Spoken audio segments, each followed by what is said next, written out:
কয়েকদিন আগে এক শ্রমিক লীগ নেতা গর্ভবতী নারীকে ধর্ষণ করল। এই জাতির কতটা নিচে গেছে। একটা গর্ভবতী নারী, মায়ের পেট থেকে তোর মতো সন্তানের জন্ম হয়েছে, সেই নারীর পেটে আর একটা সন্তান আছে, এমন একটা গর্ভবতী নারীকে তুমি ধর্ষণ করলা। তোমার চাইতে শ্রেষ্ঠ কুলাঙ্গার জানোয়ার নরপশু আল্লাহর জমিনে আর কেউ হতে পারে না। ভাই, আমরা অপরাধ ব্যক্তি হিসেবে দেখতেছি, কথা বলেন ঠিক কিনা? কোন দল করে ওটা মূল বিষয় না। অপরাধীর শাস্তি চাই। কারা কারা চান দুই হাত তুলে আল্লাহকে একবার দেখান। লিল্লাহি তাকবীর। আল্লাহর কোরআনের আইন দিয়ে ধর্ষকের বিচার চাই, কথা বলেন ঠিক কিনা? না হলে বাংলাদেশের সর্বোচ্চ আইনে মৃত্যুদণ্ড আছে। প্রত্যেকটা ধর্ষকের অপরাধ, যারা ধর্ষণের সাথে জড়িত অপরাধ প্রমাণ হলে তাদের সর্বোচ্চ মৃত্যুদণ্ড ফাঁসি কার্যকর করা হোক, এবং এটা প্রকাশ্যে বাইতুল মোকাররমের সামনে দিবালোকে দিনের আলোতে, কথা বলে ঠিক কিনা? ওই রাত 12টার 1 মিনিট পরে না, দুপুর 12টা 1 মিনিট পরে প্রকাশ্যে ঝুলিয়ে দেন, মানুষ একটু দেখুক। আর ভিতরে ফাঁসি যে কার হয় ও তো মানুষ জানেই না, কথা কয় না। টাকা দিলে নাকি ফাঁসির আসামি বদল হয়ে যায়, এমনও জামানা আছে। বাংলাদেশ এরকম ঘটনা ঘটে না, পাকিস্তানের গল্প করলাম। রাগ করেছেন মনে হয়? ভাই, কথা একটু বলা লাগবে, মন জান খারাপ করেন না। যেটা সত্য সেটা অস্বীকার করার ক্ষমতা কারণ এই, কথা বলেন ঠিক কিনা? জাহাঙ্গীরনগর বিশ্ববিদ্যালয়ে গতকাল রাত্রে একটা স্বামীকে বেঁধে রেখে একটা বোনকে গণধর্ষণ করা হয়েছে। এই যে আপনারা মিডিয়াতে তোলপাড় হচ্ছে, ঘটনাটা দেখেছেন বাজান গো আমার। এর দৃষ্টান্তমূলক শাস্তির দাবির জন্য ছাত্রছাত্রী আন্দোলন করতেছেন। এই দৃশ্য তো অবশ্যই না তারা দেখতেছেন। এই জন্য তাদের কাছে আমাদের অনুরোধের ভাষায় যে আর কোন বোন যেন গণধর্ষণের শিকার বাংলার জমিনে না হয়, এর জন্য একটা দৃষ্টান্তমূলক শাস্তি স্থাপন করে জাতিকে বুঝাইয়া দেন। একটা ভালো করে ঠিক করে দিলাম, বসে করো।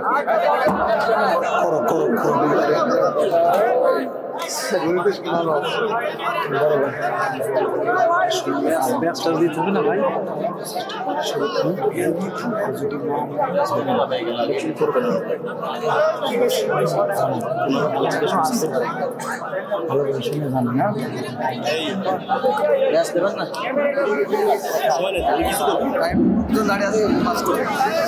আসসালামু আলাইকুম ওয়া রাহমাতুল্লাহি ওয়া বারাকাতুহু। আপনারা সবাই কেমন আছেন? যেখানে দাঁড়িয়ে আছেন একটু মেহরবানি করে যদি বসার জায়গা থেকে একটু বসে পড়েন। পিছনে অনেক ভাইরা দাঁড়িয়ে আছেন, একটু মেহরবানি করে বসেন। প্রতিপক্ষের ভাইরা যদি একটু বসার ব্যবস্থা করে দেয়া যায়, একটু বসার ব্যবস্থা করে দেন, আল্লাহ কবুল করেন। জোরে বলেন আমিন। না হলে সবাই একটু 1 মিনিট দাঁড়ান, একটু দাঁড়ায়, যদি জায়গাটা মনে কিছু না নিয়ে 1টা মিনিট একটু সবাই দাঁড়িয়ে জায়গাটা একটু পরিবর্তন। আল্লাহু আকবার, আল্লাহু আকবার। সবাই দাঁড়ান, সবাই দাঁড়ান। জি জি জি, সবাই দাঁড়িয়ে একটু জায়গাটা পরিবর্তন করেন। জি জি, এখন বসেন, মাথাটা সোজা করে নিয়ে বসেন। হ্যাঁ, একটা ঝাঁকি মেরে বসেন। জি জি জি, সবাই একটু বসেন, এখন বসেন। মাশাআল্লাহ, বসে পড়েন। এর ফাঁকে জায়গা দেখে কিছু মানুষ ভিতরে ঢুকে যাবে, দাঁড়ান, ভাইদের বসার সুযোগ করে দেন।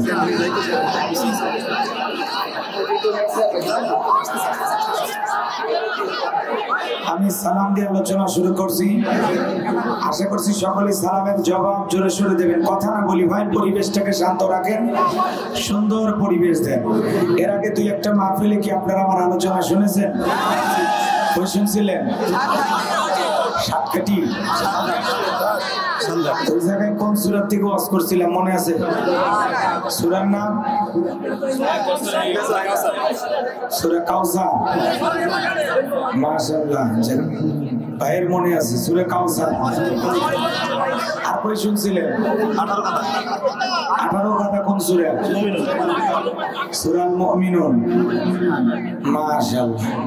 আর কই শুনছিলেন? এই দুইটা? হ্যাঁ, ফুল বগাতি। ওই জায়গায় কোন সূরা? সূরার নাম মনে নাই? একজন কয় সূরা নিসা। ঠিক আছে, চলুন আমি সালাম দিয়ে আলোচনা শুরু করছি। আশা করছি সকলেই সালামের জবাব জোরে সুরে দেবেন। আসসালামু আলাইকুম ওয়া রাহমাতুল্লাহি ওয়া বারাকাতুহু। ইন্নাল হামদুলিল্লাহি লাকরামিল্লাযী খালাকাল ইনসানা ওয়া কাররামা ওয়া 'আল্লামাহু মিনাল বায়ানি মা লাম ইয়া'লাম। ফাসুবহানাল্লাযী লা ইহসা ইমতিনানুহু বিল লিসানি ওয়া লা বিল কলাম।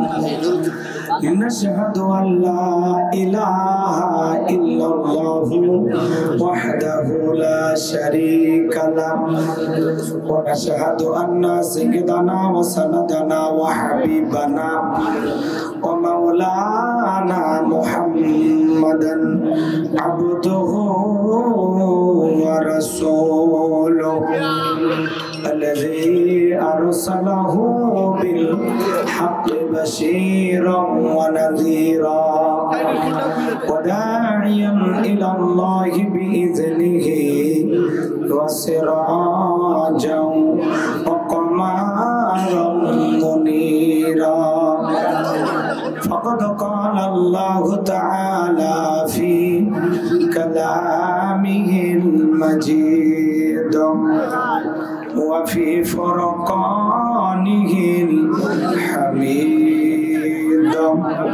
সকলে জবান ছেড়ে মুহাব্বতে আওয়াজ দিয়ে পড়ুন আউযু বিল্লাহি মিনাশ শাইতানির রাজীম বিসমিল্লাহির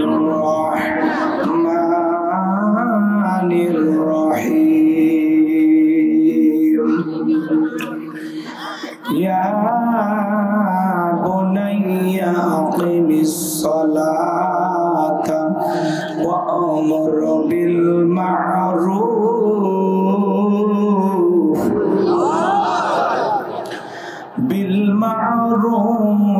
ওয়া নাহা আনিল মুনকারি ওয়াসবির আলা মা আসাবাক ইন্না যালিকা মিন আজমিল উমুর।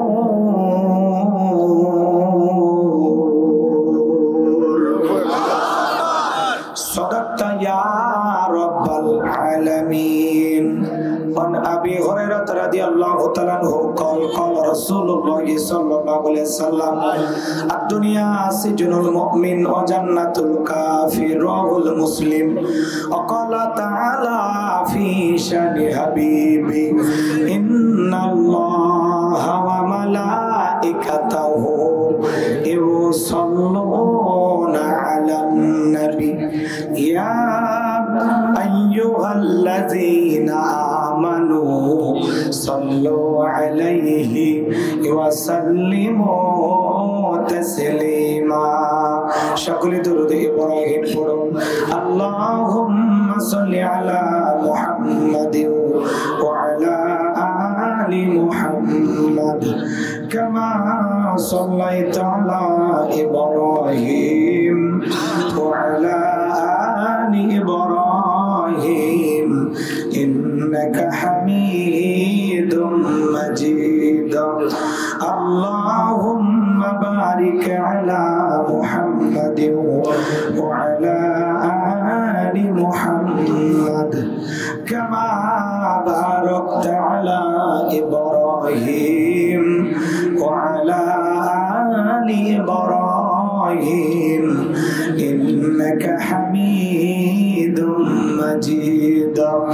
আল্লাহুম্মা বারিক আলা মুহাম্মাদিন ওয়া আলা আলি মুহাম্মাদ কামা বারাকতা আলা ইব্রাহিম ওয়া আলা আলি ইব্রাহিম ইন্নাকা হামিদুম মাজিদ। মুসলিম মোরা ঘুম ঘুমিয়ে পড়েছি, বিবেকে ঝুলছে তালা, রক্ত মোদের হয়েছে শিথিল, পাপে অন্তর কালা। আসছে পথে আধার নেমে, তাই বলে কি রইবি থেমে, বারে বারে জ্বলবে বাতি, হয়তো বাতি জ্বলবে না, তাই বলে তো ভিড়র মতো বসে থাকলে চলবে না। মুসলিম আমি, সংগ্রামী আমি, আমি চিরনবীর, আল্লাহকে ছাড়া কাউকে করি না ভয়, নারায়ে তাকবীর।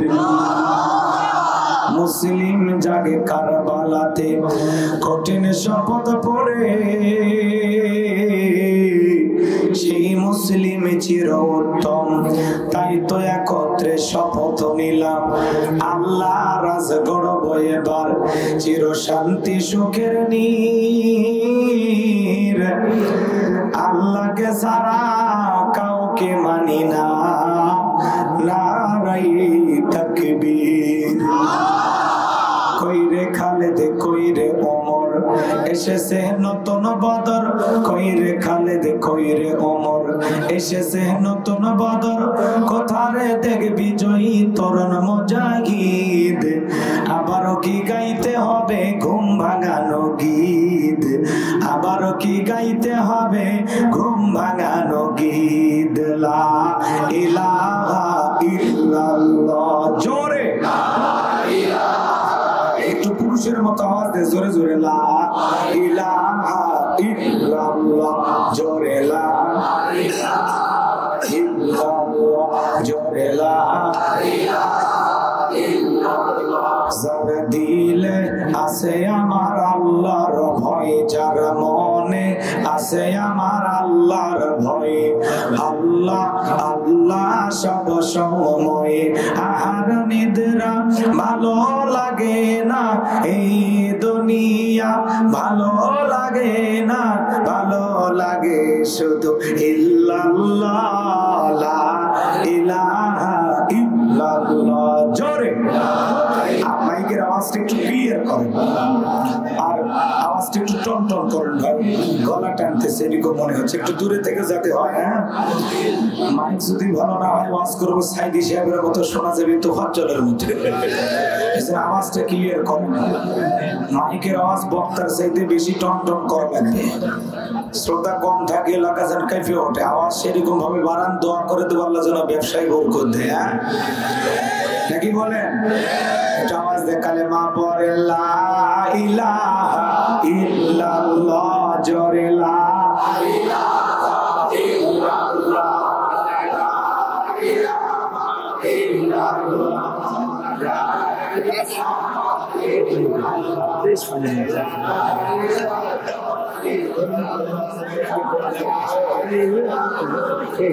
একটু নিয়ে আসি, লা ইলাহা ইল্লাল্লাহ, জোরে লা ইলাহা ইল্লাল্লাহ, জোরে লা ইলাহা ইল্লাল্লাহ, জোরে লা ইলাহা ইল্লাল্লাহ।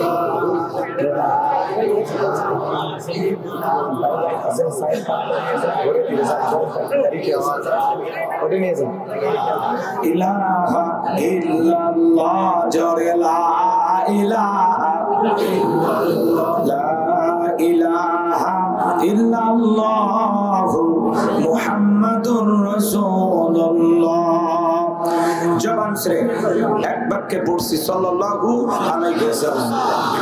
বাংলাদেশের ঐতিহ্যবাহী চুয়াডাঙ্গা জেলার আলমডাঙ্গা থানার অন্তর্গত খরচ রাধানগর গ্রামবাসীর উদ্যোগে আজকের 2 দিন ব্যাপী তাফসীরুল কোরআন মাহফিলের সমাপনী রজনীর সম্মানিত সুযোগ্য অনারেবল প্রেসিডেন্ট, বিশিষ্ট আলিমে দ্বীন, বিশিষ্ট শিক্ষাবিদ হযরত মাওলানা জান মোহাম্মদ সাদি আল্লাহ পাক তার গোলামকে হায়াতে তৈয়বা ফিরে গুলিয়ে দান করুন, সকলে বলুন আমিন।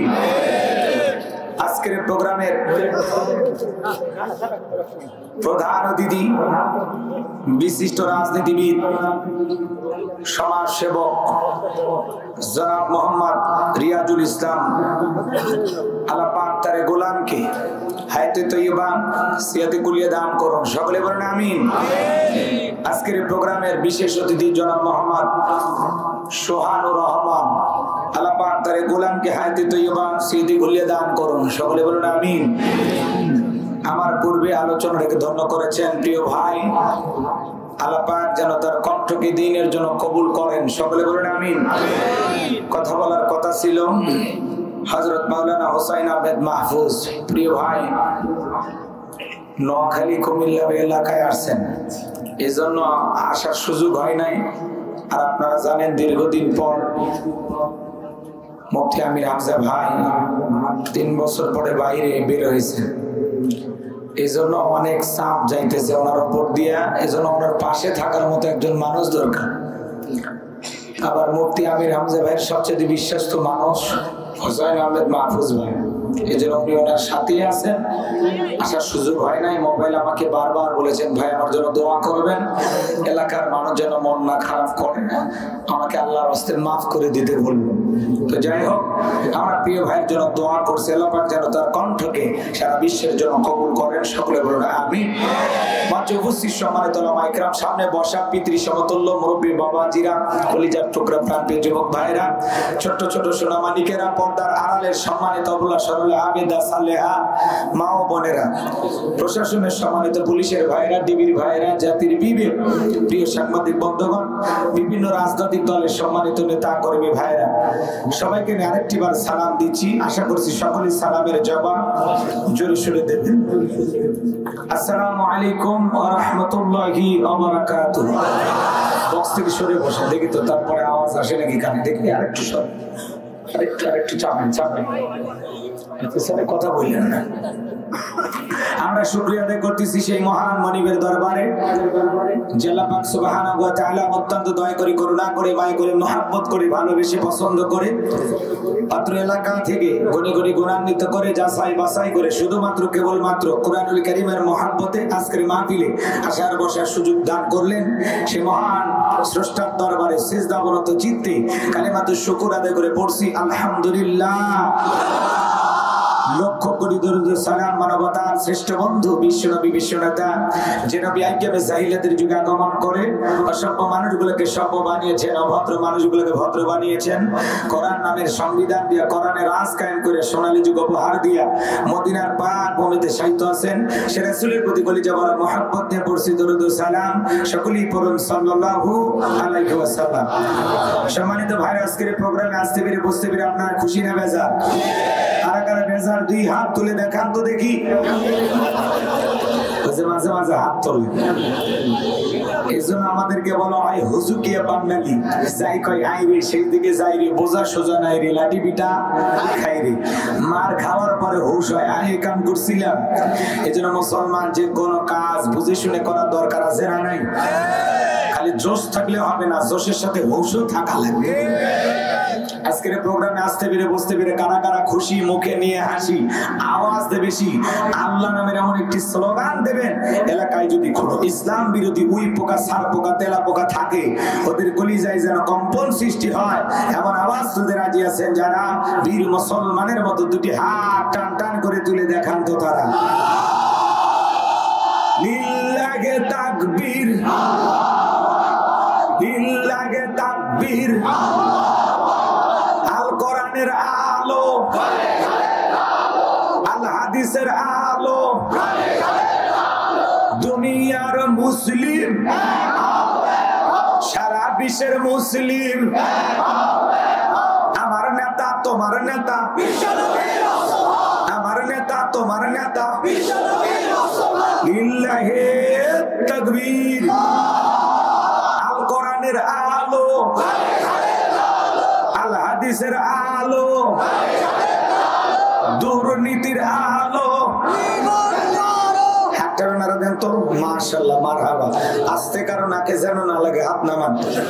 অনেকে ঝোঁকে তালে বলেই ফেলেছেন দুর্নীতির আলো ঘরে ঘরে যান। বাংলাদেশে দুর্নীতি দমন কমিশন আছে না নাই? এরপরে দুর্নীতি কমেছে নাকি ডিজিটাল কায়দায় বেড়েই চলেছে? দিন যত বাড়াচ্ছে দুর্নীতির পাল্লা তত ভারী হচ্ছে, কথা বলেন ঠিক কি না? আমরা চাই আমাদের প্রিয় মাতৃভূমি বাংলাদেশ দুর্নীতি মুক্ত আল্লাহ কবুল করুন, চিল্লা বলেন আমিন। আমরা চাই আমাদের বাংলাদেশ মাদক মুক্ত আল্লাহ কবুল করুন, চিল্লা বলেন আমিন। আমরা চাই আমাদের বাংলাদেশ যৌতুক মুক্ত আল্লাহ কবুল করুন, চিল্লা বলেন আমিন। আমরা চাই আমাদের বাংলাদেশ নাস্তিক মুক্ত আল্লাহ কবুল করুন, চিল্লা বলেন আমিন। সম্মানিত ভাইরা, আমার ভূমিকায় লম্বা কথা নয়, সরাসরি মূল আলোচনায় প্রবেশ করতে চাই।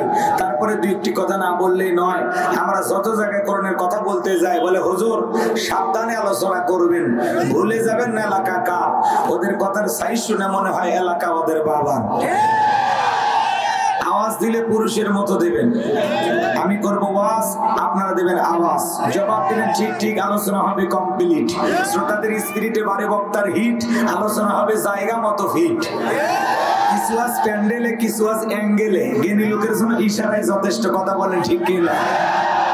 অনেক জায়গায় গেলে বলে হুজুর ওয়াজ যা করবেন করবেন, খবরদার রাজনীতির কোন আলোচনা করবেন না। আপনারাই বলেন তো আমার বাড়ি কোন জেলা? গাইবান্ধা। গরিব এলাকায় বাড়ি দেখে আমার জেলার নামটা নিতে আপনাদের কষ্ট হচ্ছে, একটু জোরে বলেন আমার বাড়ি কোথায়? গাইবান্ধা। আমি আসছি কোন জেলায়? চুয়াডাঙ্গা জেলায়। বিশ্বাস করেন আমি গাইবান্ধা থেকে চুয়াডাঙ্গা এসেছি শুধুমাত্র করোনার কথা বলার আশায়, এছাড়া আমার অন্য কোনো উদ্দেশ্য নাই, কথা বলেন ঠিক কিনা? আর গাইবান্ধা থেকে চুয়াডাঙ্গায় আলমডাঙ্গায় রাজনীতির কথা বলে আমার কোনো লাভ আছে ভাই? আগামী নির্বাচনে এলাকার মহিলা মেম্বার পদে দাঁড়ানোর কোনো চান্স আছে? তাহলে আমি কেন এখানে রাজনীতি করবো? যদি করাই লাগে নিজের এলাকায় বান্ধাই করবো, কথা বলেন ঠিক কিনা? এই জন্য আপনার টেনশন মুক্ত থাকবেন। আমি আপনাদের কথার সাথে একমত। আমি বাংলাদেশের রাজনীতি কোনো দলের বক্তা না, আমি রাজনীতি কোনো বক্তব্য দেব না। I will not say political word because I am not a leader of any political party. কারণ এখানে সব দলের লোক আছে, আছে না নাই? এখানে বসে আছেন আওয়ামী লীগ, বিএনপি, জাতীয় পার্টি, জামাত ইসলাম, জাসদ, বাসদ, চরমনা, আরশিদ, আহমেদ, ফুরফুরা, হাটাদের ওলামা নিজামা, তাবলিগ, পাবলিক, ওলামা লীগ, গণতন্ত্র, গণফোরাম, সুসমাজ, বিকল্পধারা, এলজিবিটি, মনোগ্রাহী শক্তি, পিপিল সোসাইটি, 4 দল, 14 দল, 8 দল, 19 দল, 20 দল, এবছর বিএনপি বাংলাদেশ কংগ্রেস পর্যন্তই থাক। আবার বিপি নুরের আছে গণ অধিকার পরিষদ, তৈমুর চাচা খুলেছিল তৃণমূল বিএনপি। চাচা এখন পথে ঘাটে কান্দে, চাচার সামনে মূলে ধরায় দিছে, কথা কোন ঠিক না? বাংলাদেশে এত দলীয় লোক, সেখানে আমি কি বোকা দলীয় আলোচনা করব? এই দিক থেকে যদি একটা দলের লোক গুতা মারে, ওই দিক থেকে আরেকটা দলের লোক থানায় টেলিফোন করে, আমি হুজুরের অবস্থা ভালো না খারাপ? টেলিফোনও করা লাগবে না, পুলিশের ভাই এখানে আছে, কথা কোন ঠিক কি না? এত দলীয় লোক, সেখানে আমি কি বোকা দলীয় আলোচনা করব? কথা বলেন এখানে। আজকের মাহফিলে বাংলাদেশের রাজনীতি নিয়ে কোনো আলোচনা করা হবে? বলেন, বাংলাদেশের রাজনীতি নিয়ে কোনো আলোচনা করা হবে না। তবে হ্যাঁ, আমি যদি কোনো রাজনৈতিক বক্তব্য দেই, এই পৃথিবীর শ্রেষ্ঠ রাজনীতিবিদ, শ্রেষ্ঠ রাষ্ট্রনায়ক, শ্রেষ্ঠ রাষ্ট্রপতি, শ্রেষ্ঠ সেনাপতি, শ্রেষ্ঠ বৈজ্ঞানিক, শ্রেষ্ঠ দার্শনিক, শ্রেষ্ঠ বাবা, শ্রেষ্ঠ নানা, শ্রেষ্ঠ আদর্শ, শ্রেষ্ঠ মহামানব রাহমাতুল লিল আলামিনের মদিনার আদর্শের রাজনীতির কথা বলবো। আমি যদি কোন রাজনৈতিক বক্তব্য দেই, খলিফাতুল মুসলিমিন, আমিরুল মুমিনিন হযরত ওমর ফারুকের আদর্শের রাজনীতির কথা বলবো। সেই ওমর ফারুক আল্লাহর জমিনে আল্লাহর আইনকে প্রতিষ্ঠিত করতে গিয়ে নিজের কলিজার টুকরা ছেলেকে পর্যন্ত ছাড় দেয় নাই, কথা বলেন ঠিক কিনা? সেই মদিনাওয়ালার আদর্শের রাজনীতির কথা শোনার পর আপনার যেন আবার চুলকে নিয়ে আরম্ভ না হয়, কারণ কোরআন হাদিসের হক কথা সবার পেটে হজম হয়। আপনারাই বলেন তো, সুদ করে সামনে যদি সুদের বিষয়ে আলোচনা করা হয়, ও কি চুয়াডাঙ্গা থেকে মিষ্টি নিয়ে এসে বলবে হুজুর হা করেন একটু মিষ্টি খান, নাকি বলবে এই হুজুর এসে সুদের ওয়াজ কইরা আমার সুদের ব্যবসায় লাল বাতি জ্বালাইছে, কথা বলেন ঠিক কি না? যারা ঘুষ খায়, দুর্নীতি করে, হারাম খায়, বুড়ি বানাইছে 26 মাসের গর্ভবতী, ওদের সামনে ঘুষের আলোচনা করলে খুশি না বেজা? যারা বেনামাজি, নামাজ পড়ে আসার খাইয়ে পইরে আল্লাহ সিজদা দেয় না, ওদের সামনে নামাজের ওয়াজ করলে খুশি না বেজা?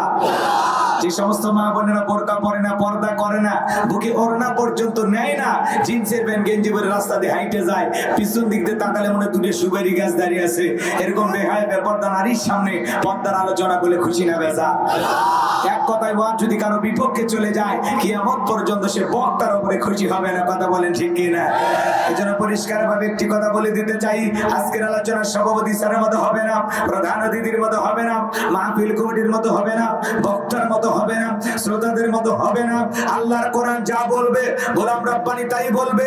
এতে কে খুশি কে বেজার ওইটা দেখার টাইম নাই। কথা বলেন ঠিক কি না? যুগে যুগে নবী রাসূলের দাওয়াতি কাজ করেছেন, তাদের দাওয়াতি কাজেও কাফেররা ইমানরা বাধার পাঁচিল তৈরি করে দিয়েছিলেন। এরপর আল্লাহর পয়গম্বরেরা শত বাধার পাঁচিলকে ভেঙে আল্লাহর জমিনে আল্লাহর পথে মানুষকে দাওয়াত দিয়েছেন। কথা বলেন ঠিক কি না? আপনার আমার প্রিয় নবী কালিমার দাওয়াত দিতে গিয়ে কর্ণের প্রচার করতে গিয়ে মার খেয়েছেন, রক্ত জড়িয়েছেন, দান মোবারক শহীদ হয়ে গেছেন, লোহার টুপি মাথার ভিতর ঢুকে গেছেন, সাহাবায়ে কিরাম দ্বীনকে প্রতিষ্ঠিত করতে গিয়ে মার খেয়েছেন, রক্ত জড়িয়েছেন, জীবন দিয়েছেন। ও বাংলার মুসলমান, 1971 সালে এদেশের মাটির জন্য, এদেশের স্বাধীনতার জন্য আপনার আমার পূর্বপুরুষেরা যদি রক্ত দিতে পারেন, জীবন দিতে পারেন, প্রয়োজন যদি হয় আল্লাহর জমিনে আল্লাহর দ্বীনকে প্রতিষ্ঠিত করতে গিয়ে, কর্ণের সমাজ কায়েম করতে গিয়ে নবীদের মতো সাহাবায়ে কিরামদের মতো বুকের তাজা রক্ত দিতে হয়। কারো কারো দিতে রাজি, দুই হাত তুলে আল্লাহকে দেখা।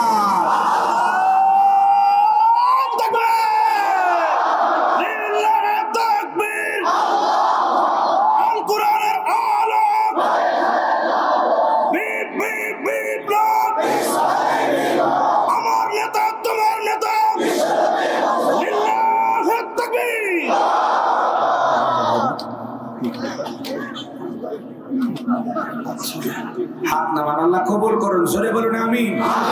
সম্মানিত ভাইরা আমার, ভয় পাইছেন নাকি আপনারা? চলুন আমরা আল্লাহর কোরআন থেকে কথা বলবো। যদি কোরআন থেকে কথা বলি আপনাদের কোনো সমস্যা আছে? এই কোরআনের মধ্যে কোনো ভেজাল আছে? মিথ্যা আছে? ধোঁকা আছে? থাকবে কি করে? কিতাবটি নাজিল করেছেন কে? আল্লাহ রাব্বুল আলামিন বলেন, যালিকাল কিতাবু লা রাইবা ফি। এটি এমন একটি কিতাব যে কিতাবের মধ্যে কোনো সন্দেহ নাই, কোনো সংশয় নাই, কোনো মিথ্যা নাই, কোনো ধোঁকা নাই। There is no doubt. বলুন আল্লাহু আকবার। হুদাল লিল মুত্তাকিন, মুত্তাকি বান্দাদের জন্য গাইডলাইন হিসেবে, পথ প্রদর্শক হিসেবে আসমান থেকে কিতাবটি নাজিল করেছেন কে? সেই কিতাবের আলোচনা শুনে লাভ না ক্ষতি? লাভটা কি আমার আল্লাহ জানায় দিলেন, ওয়াইদা কুরিয়াল কুরআনু ফাসতামিউ লাহু ওয়া আনসিতু লাআল্লাকুম তুরহামুন। সূরা আরাফ আয়াত নাম্বার 204। আমার আল্লাহ রাব্বুল আলামিন জানায় দিলেন, তোমাদের সামনে যখন কোরআন পাঠ করা হয়, কোরআনের আলোচনা করা হয়, চুপ করে কান লাগিয়ে মনোযোগ সহকারে কোরআনের কথাগুলো শ্রবণ করো। যারা চুপচাপ কোরআনুল কারীমের কথাগুলো শ্রবণ করতে পারবে, আমার আল্লাহ রাব্বুল আলামিন জানায় দিলেন, আসমান থেকে তাদের উপরে আল্লাহর রহমত বৃষ্টির মতো নাজিল হবে। বলুন সুবহানাল্লাহ। এই জায়গায় আল্লাহর রহমত নাজিল হইতেছে, এই বিশ্বাস আপনার আমার আছে না নাই? এটা এখন খেলার মাঠ না, এটা ফসলের মাঠ না, এইটা এখন জান্নাতের বাগান। জান্নাতের বাগানে যখন ঢুকে পড়েছি, আল্লাহ যেন জান্নাত পর্যন্ত পৌঁছায় দেন। জোরে কোন আমিন। সম্মানিত ভাইরা আমার, কোরআনের কথাগুলো শুনলে লাভ না ক্ষতি? লাভটা কি? আল্লাহ বলেন, ওয়াযাক্কির ফাইন্না যিকরা তানফাউল মুমিনিন। সূরা জারিয়ার 55 নম্বর আয়াত। আল্লাহ ডেকে বলেন, যারা আমার মুমিন বান্দা, তাদের সামনে যখন কোরআন দিয়ে ওয়াজ করা হয়, কোরআন থেকে উপদেশ দেওয়া হয়, এই কথাগুলো শোনার পর আমার মুমিন বান্দাদের উপকারে আসবে। বলুন সুবহানাল্লাহ। তাহলে কোরআনের কথা আপনারা মন দিয়ে শুনতে রাজি আছেন তো ইনশাআল্লাহ? 12টা পর্যন্ত আজকের মাহফিল চলুক, আপনারা জান তো ইনশাআল্লাহ? তো 12টা পর্যন্ত কারা কারা থাকবেন না তারা হাত তোলেন। আলহামদুলিল্লাহ, আপনারা অনেক চালাক, সচেতন। কি 12টার আগেই যাবে? তাহলে এখনই ভাবো, এখনই ওয়াজ চলাকালীন উঠে গেলে ডিস্টার্ব হয়ে যাবে। যারা যাবেন এখনই যেতে পারেন, কোনো সমস্যা নেই। 12টা পর্যন্ত এই ঘন্টা দেড়েক সময় আল্লাহর কোরআনের মহব্বতে কারা কারা দিতে রাজি? দুই হাত তুলে বলেন ইনশাআল্লাহ। একটু জোরে সরে বলেন ইনশাআল্লাহ। আর আশেপাশে দেখেন তো কার নিয়তে ভেজাল আছে। আল্লাহ আপনি তাকায় দেখেন তোমার কোন গোলাম হাত তুলেছে আর কে তুলে নাই। একটু হাতটা তোলেন, বলেন ইনশাআল্লাহ। আল্লাহ ধৈর্য সহকারে 12টা পর্যন্ত আপনাদেরকে কোরআনের মাহফিলে বসে থাকার তৌফিক দান করুন। জোরে বলুন আমিন। আপনারা বলেন তো ওয়াদা ভঙ্গ করা কিসের লক্ষণ? মুনাফিকের লক্ষণ। মাশাআল্লাহ, আপনারা সবই বোঝেন, এত চালাক মানুষ আপনারা, আলহামদুলিল্লাহ। তো এই জন্য ভাইরা আমার, যেহেতু প্রত্যেকটা মাহফিল একটা উদ্দেশ্য নিয়ে হয়, কথা বলেন হয় কি না? কর্তৃপক্ষের ভাইরা আজকের বিশাল আয়োজন করেছেন, 2 দিন ব্যাপী আজকে সমাপনী রজনী। এই জায়গায় বসেছেন, এখান থেকে কিছু মেসেজ বাড়িতে নিয়ে যাওয়ার দরকার আছে না? নাই? আসলাম, বসলাম, চলে গেলাম, আর যা শুনলাম সব প্যান্ডেলে রাখলাম, এমনটা হলে তো হবে না। হবে কি? এই জন্য আমি কোরআনুল কারীম থেকে খুবই গুরুত্বপূর্ণ একটি আয়াত কারিমা তিলাওয়াত করেছি। এই আয়াতকে সামনে রেখে খুব গুরুত্বপূর্ণ কিছু মেসেজ আপনাদেরকে দেওয়ার চেষ্টা করব। আল্লাহ যেন তার এই গোলামকে কিছু কথা আপনাদের সামনে উপস্থাপন করা তৌফিক দান করেন। সকলে বলুন আমিন। আমার কোনো জ্ঞান নাই, জ্ঞান দেওয়ার মালিক কে? ক্বালু সুবহানাকা লা ইলমা লানা ইল্লা মা আল্লামতানা ইন্নাকা আনতাল আলিমুল হাকীম। বলুন সুবহানাল্লাহ। বলেন তো বাজান, জ্ঞান দেওয়ার মালিক কে? আরো জোরে বলেন। আমার আল্লাহ ডেকে বলেন, ওয়ালাকাদ আতাইনা দাউদা সুলাইমানা ইলমা। আমার আল্লাহ ডেকে বলেন, আমি পয়গাম্বার দাউদ এবং সুলাইমানকে ইলম দিয়েছিলাম, জ্ঞান দিয়েছিলাম। তাহলে বলেন তো বাজার, নবী রাসূলদেরকে ইলম আর জ্ঞান দিয়েছিলেন তিনি কে? নবী দাউদকে ইলম আর জ্ঞান দিয়েছিলেন কে? আল্লাহ। নবী দাউদ আলাইহিস সালামকে আল্লাহ রাব্বুল আলামিন ইলম আর জ্ঞান দিয়েছিলেন। আল্লাহ নবী দাউদ আলাইহিস সালাম যখন সুমধুর কণ্ঠে জাবুর কিতাব তিলাওয়াত করতেন, মিষ্টি ছিল, এত সুন্দর ছিল, পয়গম্বরের তিলাওয়াত শোনার জন্য সমুদ্রের মাছগুলো পর্যন্ত কিনারায় ভিড় জমায়ে দিত। বলুন সুবহানাল্লাহ। আল্লাহ নবী দাউদ আলাইহিস সালাম জীবনের শেষ প্রান্তে গিয়ে আল্লাহ তাআলার কাছে ডেকে বলেন, আল্লাহ আমার জানতে বড় ইচ্ছে হয়, আমার পরবর্তীতে আপনি কাকে ফিলিস্তিনের বাদশাহী দান করবেন? আমার আল্লাহ ডেকে বলেন, ও নবী দাউদ, তোমার পরবর্তীতে আমি আল্লাহ পাক তাকে ফিলিস্তিনের বাদশাহী দান করব। আমার পক্ষ থেকে নিয়ামত এবার একটা সিন্ধুক যাবে, ওই সিন্ধুকের ভিতরে 3টা জিনিস থাকবে। কোনটার নাম কি, কোনটা দিয়ে কি কাজ হবে, যে বলে দিতে পারবে, বুঝতে পারবেন পয়গাম্বার আমি আল্লাহ রাব্বুল আলামিন তাকে ফিলিস্তিনের বাদশাহী দান করব। বলুন সুবহানাল্লাহ। এই কথা শোনার পর আল্লাহর পয়গাম্বার হাজার হাজার মানুষকে একত্রিত করে ডেকে বলে, ও দেশের জনগণ শোনো দিয়ামন, আমি নবী দাউদ তোমাদের মাঝে একটি কথা ঘোষণা করতেছি। আল্লাহর পক্ষ থেকে নিয়ামত এবার একটা সিন্ধুক আসবে, ওই সিন্ধুকের ভিতরে 3টা জিনিস থাকবে। কোনটার নাম কি, কোনটা দিয়ে কি কাজ হবে, তোমরা কি কেউ বলে দিতে পারবা? পয়গম্বরের সামনে থাকা হাজার হাজার মানুষ মাথা নত করে চলে যায়। পয়গম্বরের প্রশ্নের উত্তর কেউ দিতে পারলো না। ভাই বলেন আল্লাহু আকবার। এবার নবী দাউদ আলাইহিস সালাম বেশ কয়েকদিন এইভাবে দাওয়াত দিলেন, কিন্তু কোনো কাজ হলো না। কোনো মানুষ তার এই প্রশ্নের উত্তর দিতে পারলেন না।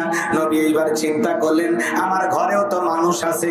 কলিজার টুকরা সন্তানদেরকে একত্রিত করে ডেকে বলেন, ও আমার সন্তানেরা, আল্লাহর পক্ষ থেকে নিয়ামত এবার একটা সিন্ধুক আসবে, ওই সিন্ধুকের ভিতরে 3টা জিনিস থাকবে।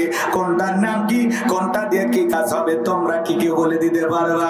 আল্লাহ নবী দাউদ আলাইহিস সালামের বড় ছেলে বলতে পারে না, মেজো ছেলে বলতে পারে না, 19 বছরের টকবকে যুবক, নাম তার সুলাইমান, হাত তুলে বলে লাব্বাইক আব্বাজান, আপনি যদি অনুমতি দেন আমি সুলাইমান বলে দিতে পারবো ওই সিন্ধুকের ভিতরে 3টা জিনিস কি কি থাকবে, কোনটার নাম কি, কোনটা দিয়ে কি কাজ হবে। নবী দাউদ ডেকে বলে, বাবা তুমি ছোট মানুষ, না বুঝে একটা কথা বলো। পয়গম্বরের ছেলে সুলাইমান ডেকে বলে, আব্বাজান আমাকে ছোট মনে করবেন না, আমার বয়স যখন 14-15 পার হয়ে গেছে, আমি যখন জঙ্গলের পাশ দিয়ে হেঁটে যাই, ওই জঙ্গলের একটা প্রাণী আর একটা প্রাণীর সাথে, একটা পশু আর একটা পশুর সাথে কি কথা বলে, কোন ভাষায় কথা বলে, আমি পশু প্রাণীর ভাষাও বুঝতে পারি। ডেকে বলেন, আব্বাজান দূর আকাশে যে পাখি ডানা মেলে উড়ে যায়, ওই একটা পাখি উঠতে গিয়ে আর একটা পাখির সাথে কি কথা বলে, কোন ভাষায় কথা বলে, আমি জমিনের উপরে দাঁড়াইয়া পাখিদের ভাষাও বুঝতে পারি। নবী সুলাইমানকে আল্লাহ পাক এমন ইলম দিয়েছিলেন, পিপিলিকার ভাষাও পর্যন্ত বুঝতে পারতেন। আল্লাহু আকবার। সেই নবী সুলাইমান ডেকে বলে, আব্বা জান, আল্লাহর পাঠানো সেই সিন্ধুকের ভিতরে তিনটা জিনিস কি কি থাকবে, কোনটার নাম কি, কোনটা দিয়ে কি কাজ হবে আমি বলে দিতে পারবো, আপনারা কি শুনবেন? কারা কারা শুনবেন একটু হাতটা তুলে দেখান। লিল্লাহে তাকবীর। আমি আজকে কথা বলবো আপনাদের সামনে পবিত্র কোরআনুল কারীমের 31 নাম্বার সূরা। কত নাম্বার? 31 নাম্বার সূরার নাম হলো লোকমান। জোরে বলেন কি নাম? আরো জোরে, আরো জোরে। মোট আয়াত আছে 34টি, রুকু আছে 4টি। বিশ্বনবীর মক্কার জিন্দেগিতে এই সূরাটি নাজিল হয়েছে। কোনো ভূমিকা না দিয়ে আমি ডাইরেক্ট সরাসরি আলোচনা করব। যেহেতু তাফসীরুল কোরআন মাহফিল লিখেছেন, আলোচনা তাফসীর ভিত্তিক হওয়া দরকার, আছে না নাই? তাহলে একটু মনোযোগ দিয়ে শুনবেন, খালি কোরআনের মাহফিল লাগাবেন আর চলে যাবেন না। আজকের আলোচনার বিষয় হলো আদর্শ বাবা হবেন কিভাবে, আপনার সন্তানকে আদর্শ সন্তান হিসেবে গড়ে তুলবেন কিভাবে। কথা কি বোঝা যায়? আদর্শ বাবা হবেন কিভাবে আর সন্তানকে আদর্শ মানুষ হিসেবে কিভাবে গড়ে তুলবেন, শোনা যাবে তো ইনশাআল্লাহ এই বিষয়ের উপর। এটা একেবারে পারিবারিক একটি বিষয়, এই বিষয়ে আমাদের আলোচনা শোনা দরকার। একটু গভীর মনোযোগ দিয়ে শুনবেন, আপনার ঘরে রস হবে, ঘরে রস, ঘরে রস। যুবক তোমরা নিরাশ হয় না, তোমরাও যুবক, আমিও যুবক। দেশের অবস্থা করুন, বক্তার দরকার তরুণ। কথা বলে ঠিক কিনা? আজকে যুবকদেরকে সাইজ করা লাগবে, যুবকদের চরিত্র ঠিক করা লাগবে। কথা বলেন ঠিক কিনা? মাথা গরম হয়ে আছে, একটু অপেক্ষা করো, পরে আমি তোদেরকে যুবকদেরকে আগে সাইজ করা লাগবে। এদেরকে সোজা না বানাইলে মানুষ হবে না। কথা কোন ঠিক কিনা?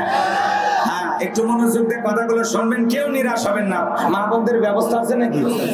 এই জন্য মা বোনেরা আছে না, মা বোনদের জন্য আলোচনা হওয়া দরকার। কারণ মা বোনেরাই বারবার এই দেশের সরকার, সংসার জ্বালায় পোড়ায় করে দিল সরকার। সহ্য করি কত, আর ছিঁড়ে যাচ্ছে মাথার তার। কথা কন না কেন? ওদের জ্বালায় ঘরেও থাকা যায় না, বাইরেও থাকা যায় না। কথা কন ঠিক না? এই জন্য মা বোনেরা টেনশন নেবেন না, অল্প সময়ের মধ্যে আমি গোলাম রব্বানী আপনাদের ওয়াজ করে দেব শুরু। কারণ আপনারাই হলেন ঘরে বাইরে আমাদের নাটের গুরু। কথা কন ঠিক না? এই জন্য অপেক্ষা করেন, মা বোনদের জন্য স্পেশাল কিছু আলোচনা হবে। তাহলে কথা বলবো কোন সূরা থেকে? সূরা লোকমান। জোরে বলেন কিনা? লোকমান হাকিম একজন জ্ঞানী ব্যক্তি ছিলেন। তিনি নবী ছিলেন না, রাসূল ছিলেন না, কিন্তু সেই একজন সাধারণ ব্যক্তির নামে আল্লাহ তাআলা কোরআনুল কারীমের ভিতরে একটি সূরা দিলেন। তাহলে এই ব্যক্তি সাধারণ ব্যক্তি না, অসাধারণ ব্যক্তি। জমিনের একজন বান্দার কথা আল্লাহর পছন্দ হয়, আবার আল্লাহ তাআলা সেই কথাগুলোকে কোট করে কোরআনুল কারীমের ভিতরে তার নামেই সূরা নাজিল করেছেন। তাহলে এই মানুষটা কেমন মানুষ একটু জানার দরকার আছে না নাই? এই ছেলে কি 12টা বাজছে? আগে বলছি না এরকম করা যাবে না। আমি তো বললাম 30 সেকেন্ড সময় দিলাম, যারা চলে যাবেন যাবেন। ভাই কোরআনের মাহফিলে এইভাবে ওঠা বসা করলে বিরক্ত লাগে। আপনি ওয়াজই শুনবেন না, মিছে আসেন কেন? শর্ত হলো না 12টা পর্যন্ত, তাহলে যা বলি, গল্প করি, গান গাই, ছন্দ করি, নাচি কাঁপি, যা খুশি করবো, আপনি থাকবেন। আপনার সাথে আমার তাই চুক্তি আছে 12:30 পর্যন্ত, তাই না? লাফালাফি করবেন না। আর এই যে মানুষের মাথায় এদিক টুপি আছে, মুখে দাড়ি আছে, তার উপরে আপনি স্যান্ডেল তুলে যাচ্ছেন, স্যান্ডেল দেখে তারপর যাবেন। 70 বছরের মুরব্বী চাচা হলে তার ওঠার অনুমতি আছে, কারণ চাচা লুঙ্গি মাখার সম্ভাবনা থাকতে পারে। কিন্তু যুবক উঠবে না। কোন যুবক যদি ওঠে মোবাইলে ছবি তুলে রাখবেন। ভাই হিসাব নিকাশ করতেছেন তো, কথা শোনা যাচ্ছে, একটু দয়া করে সাইডে যদি যান অথবা চুপ থাকেন, তাছাড়া আমি খেল হারিয়ে যাব। এদিকে খেয়াল করেন, কোন যুবক যদি ওঠে ওর ছবি তুলে রাখবেন মোবাইলে, মেয়েকে বুড়ি বানায় রাখবেন, তা এরকম ছেলের সাথে বিয়ে দেবেন না। কারণ এর সাথে বিয়ে দেওয়ার হিজড়ের সাথে বিয়ে দেওয়া একই কথা।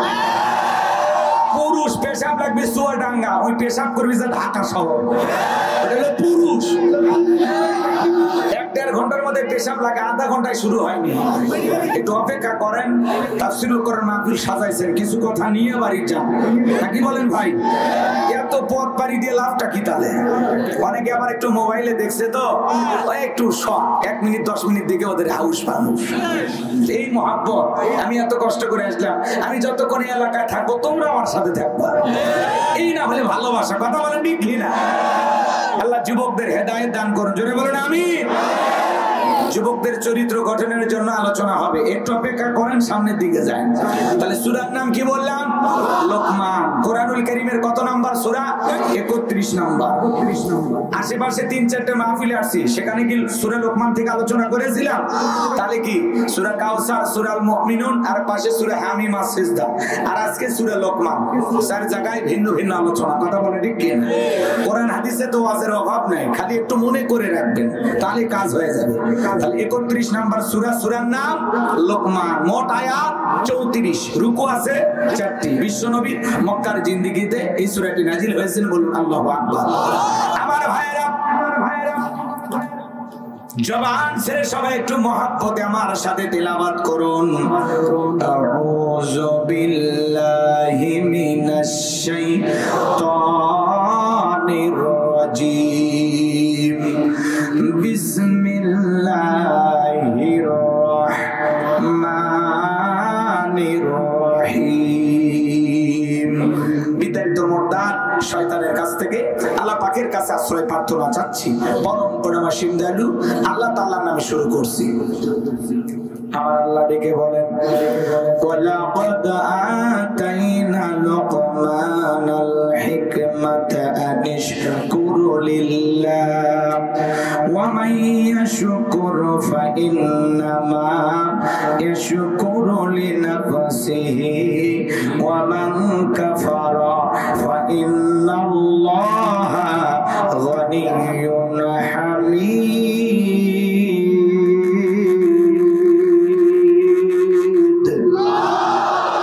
আমার আল্লাহ রাব্বুল আলামিন বলেন, আমি লোকমানে হাকিমকে হিকমত দিয়েছিলাম, জ্ঞান দিয়েছিলাম।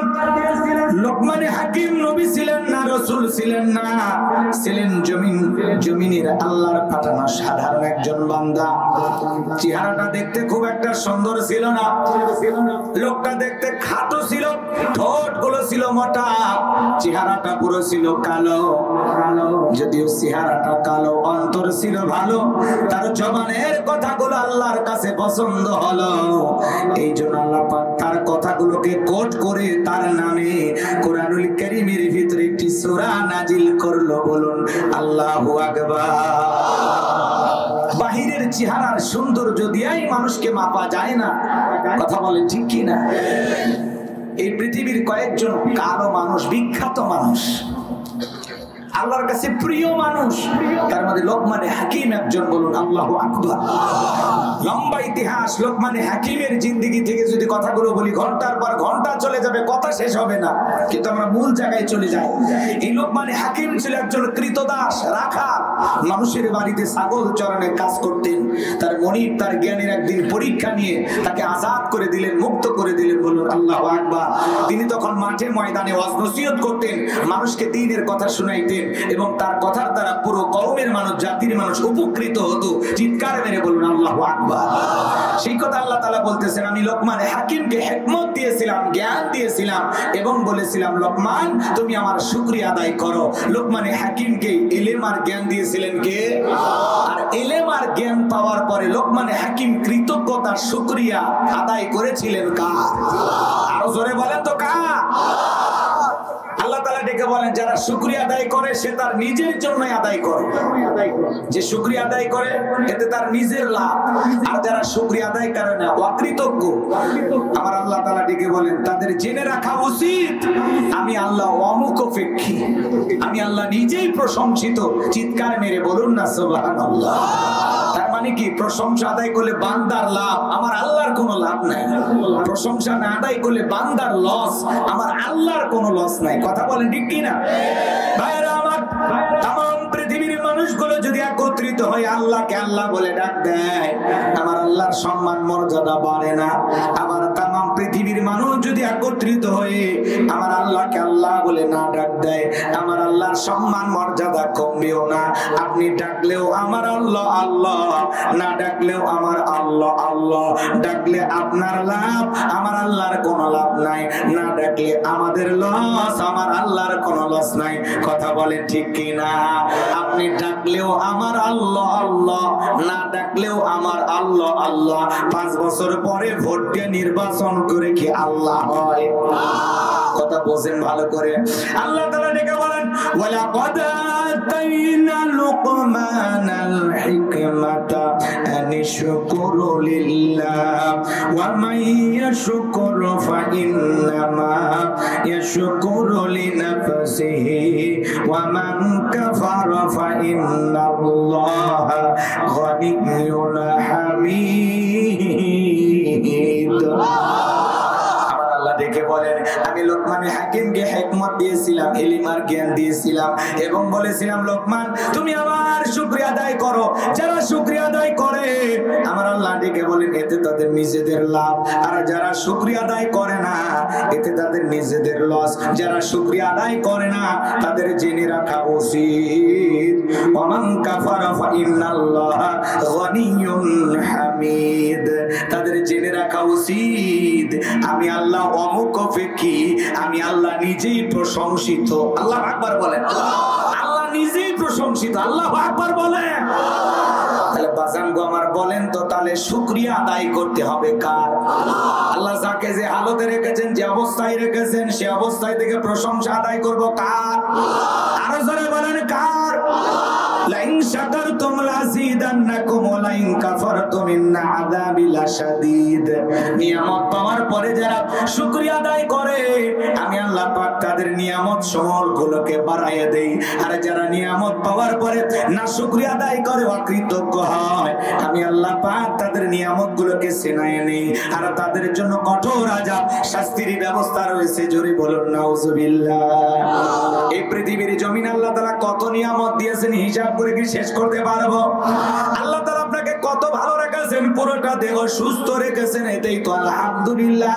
কত মানুষ হাসপাতালের বেডে শুয়ে আছে, লক্ষ লক্ষ টাকা খরচ করতেছে একটু সুস্থ হওয়ার জন্য। কথা বলেন না কেন? আল্লাহ যে আপনাকে সুস্থতা দান করেছেন, এটা আল্লাহর দেওয়া সবচাইতে দামি নিয়ামত। সুবহানাল্লাহ বলেন।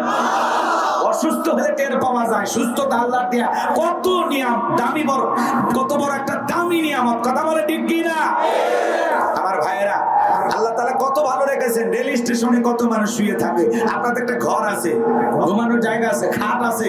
ওর তো খাটও নাই, বিছানাপত্র নাই, মাথা তলে ইট দিয়ে ঘুমাচ্ছে। তার চাইতে কি আল্লাহ আপনাকে ভালো রাখে নাই? তাহলে জবান দিয়ে কি বলবো? আলহামদুলিল্লাহ। হাসপাতালের বেডে আল্লাহ শোয়ায় রাখলেন না, 2 পায়ে হেঁটে হেঁটে আজকের এই জান্নাতের বাগানে আসার সুযোগ করে দিলেন। তাহলে আমরা যে সুস্থ আছি কি বলবো? তাই সুখে থাকি দুঃখে থাকি সর্ব অবস্থায় প্রশংসা হবে কার? আরো জোরে বলেন কার? প্রশংসা আদায় করলে নিয়ামত কমে না বাড়ে?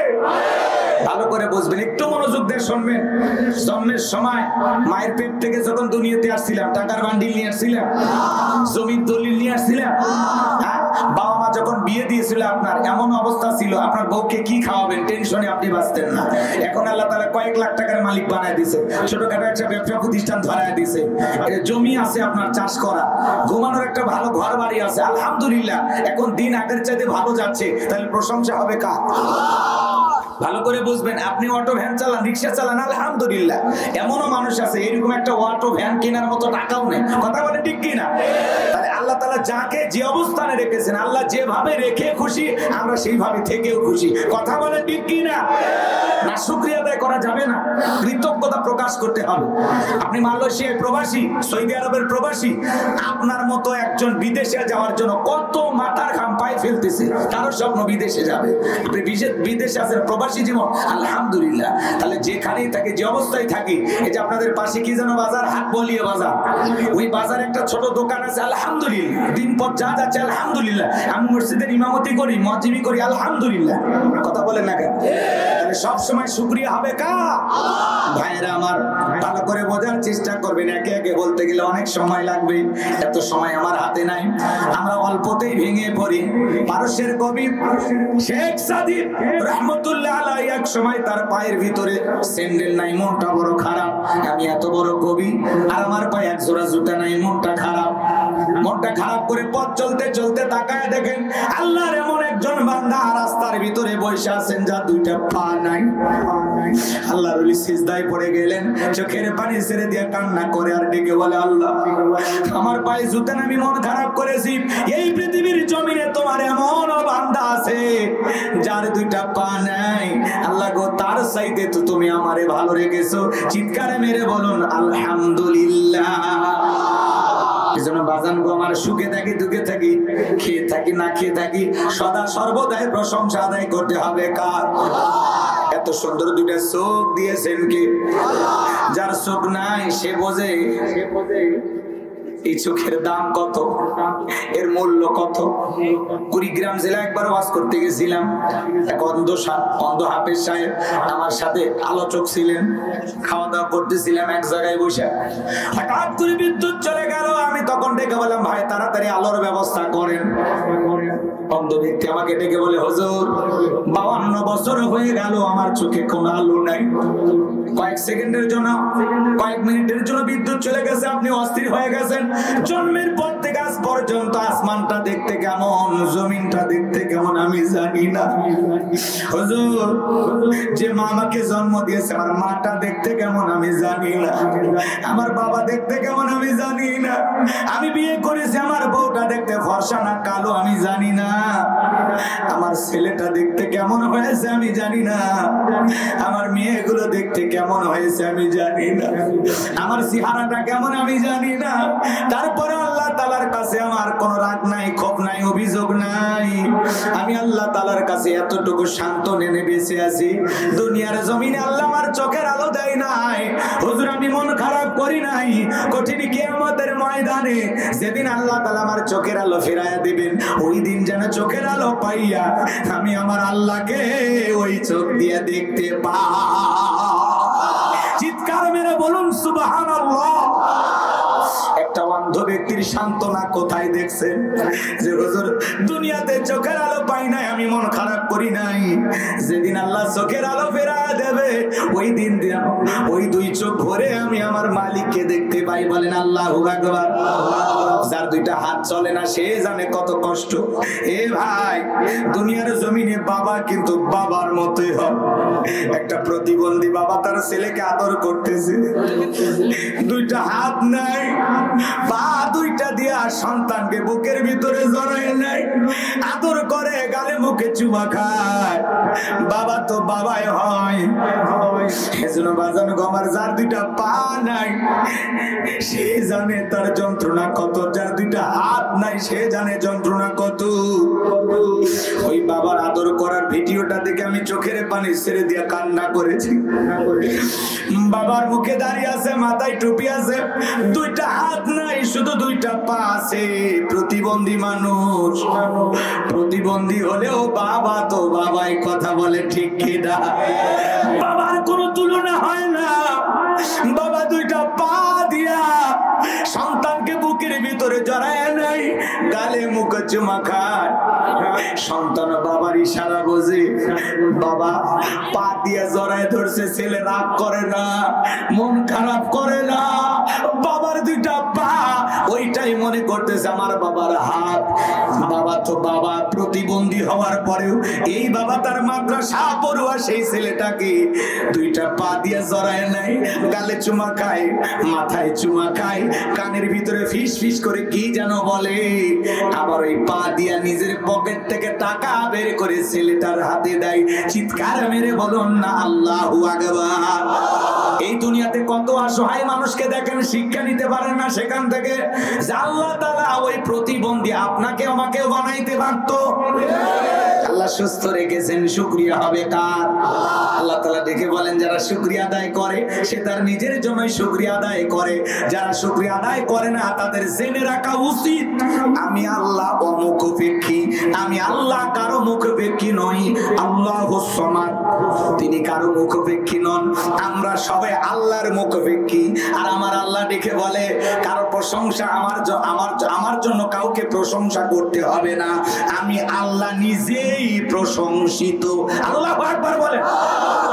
কারো প্রশংসার জন্য আল্লাহর দিনকে আটকে থাকে নাকি? তাহলে প্রশংসা আদায় করলে বলেন তো কার লাভ? একটু জোরে বলবেন ভাই, প্রশংসা আদায় করলে কার লাভ? আমাদের লাভ। প্রশংসা আদায় না করলে কার লস? আমাদের লস। প্রশংসা আদায় করবেন, যত বেশি প্রশংসা আদায় করবেন, যত বেশি আল্লাহর কৃতজ্ঞ আদায়কারী বান্দা হবেন, তত আল্লাহর নিকটবর্তী হবেন। কথা বলে ঠিক না? আর যত আল্লাহ তাআলার কৃতজ্ঞতা প্রকাশ করবেন না, তত গুনাহের ভিতরে ধাবিত হয়ে যাবেন। কথা বলে ঠিক না? লম্বা হবে, লম্বা করব না। তাহলে এতটুকু আয়াত থেকে শিখলাম, সদা সর্বদাই সুখে থাকি, দুঃখে থাকি, হাসপাতালে থাকি, রোডে থাকি, বাজারে থাকি, ঘরে থাকি, মাঠে থাকি, খেতে থাকি, সব সময় জবান দিয়ে শুকরিয়া আদায় করব কার? তাহলে একটু জবান ছেড়ে চিৎকার মেরে বলুন আলহামদুলিল্লাহ। এরপরে আল্লাহ রাব্বুল আলামিন বলেন, কত সুন্দর কথা আল্লাহ তাআলা জানায় দিলেন, ওয়াইদ ক্বালা লুকমানু লিবনিহি ওয়া হুয়া ইয়াইযুহু ইয়া বুনাইয়া লা তুশরিক বিল্লাহ। লোকমানে হাকিম শুধুমাত্র মাঠে ময়দানে ওয়াজ নসিহত করতেন এমনটা নয়। লোকমানে হাকিম মানুষকে ওয়াজ নসিহতের পাশাপাশি তার কলিজার টুকরা সন্তানদেরকে একত্রিত করে বয়ান করতেছেন। আল্লাহ তাআলা বলেন সেই কথা স্মরণ করো লোকমানে হাকিমের কথা। যখন লোকমানে হাকিম তার কলিজার টুকরা সন্তানদেরকে ডেকে বলেন, ইয়া বুনাইয়া লা তুশরিক বিল্লাহ, ডেকে বলেন হে আমার বর্ষ, হে আমার কলিজার টুকরা সন্তান। সন্তানকে ডাকবেন কিভাবে? কোরআন শিখাচ্ছে, বলুন সুবহানাল্লাহ।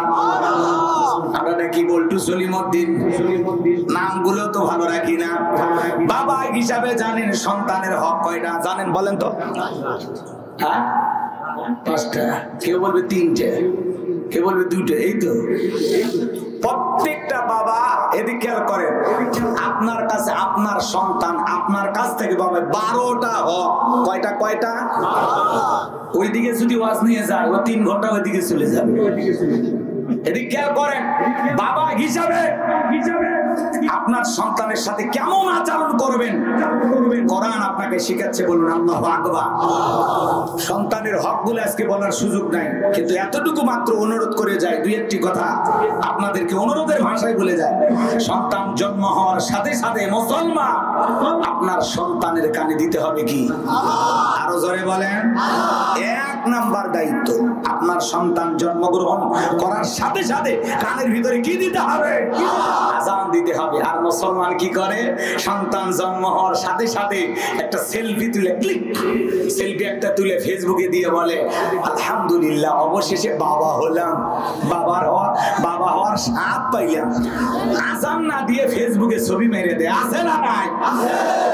তারপরে ছেলের চাচা দেখতে যায়, যা আবার সেলফি তুলে বলে যাক জীবনে প্রথম চাচু হইলাম। কথা কম।